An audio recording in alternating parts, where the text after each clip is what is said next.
Welcome to Ecclesia Principles, a biblical strategy for believers to engage in God's design for government with Ray Eppard. Hello, glad you could join us again.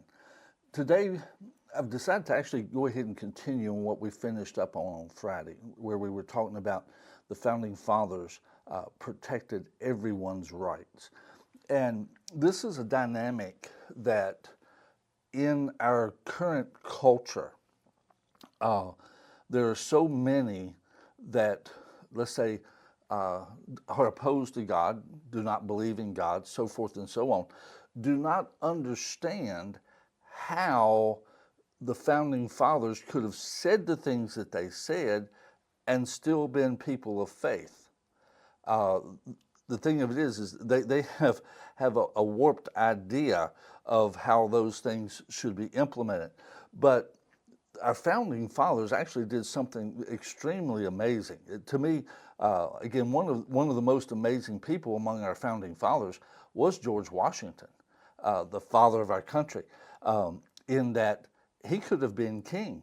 They wanted to make him king, but he chose to set a standard for how presidents should function.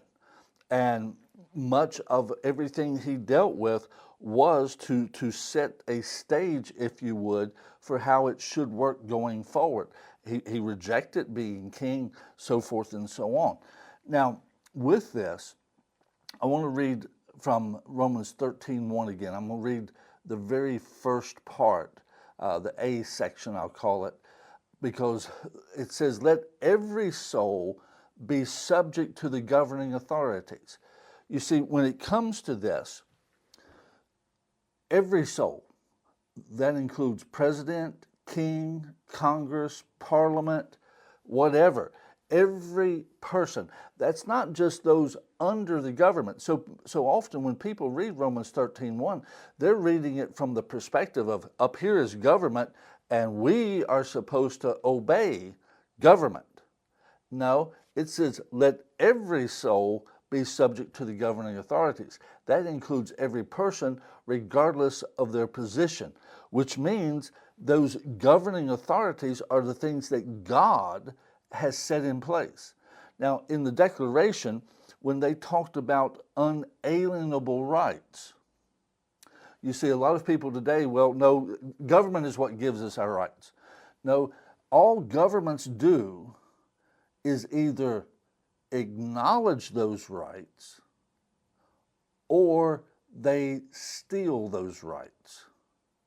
Government doesn't give it when God has, but a government can steal a person's rights and take them from them. But that government, that person, will be accountable to God. See, governments do not get judged in eternity. Governments get judged in this lifetime. Now, when I say in this lifetime, the lifetime of a government is longer. If you would, we talk about cat years, dog years, so forth and so on, as compared to human years. But in this sense, government years are typically longer than human years. And so we're talking about a government getting judged within its lifetime, within its span of time of existence.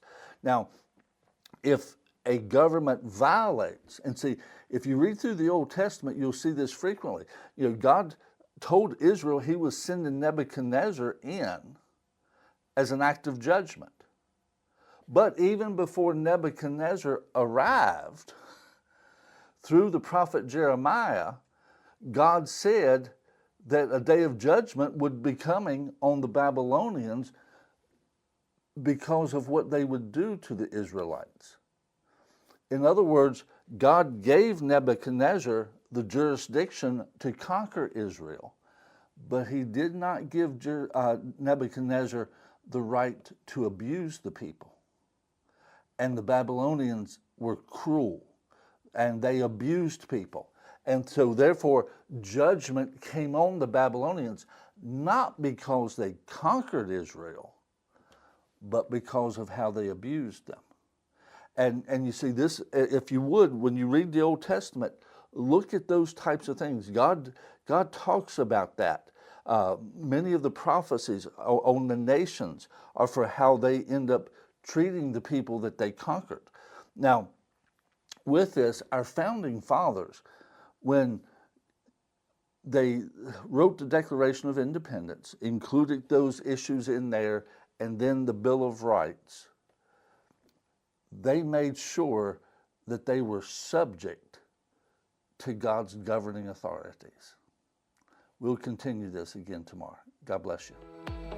You've been listening to Ecclesia Principles with Ray Eppard. Follow us on YouTube and Facebook on our Ray Eppard pages. This program was brought to you by Victory Worship Center and World Outreach. Services Sunday 9 o'clock and 11 o'clock, 200 Hammond Lane, Stanton, Virginia.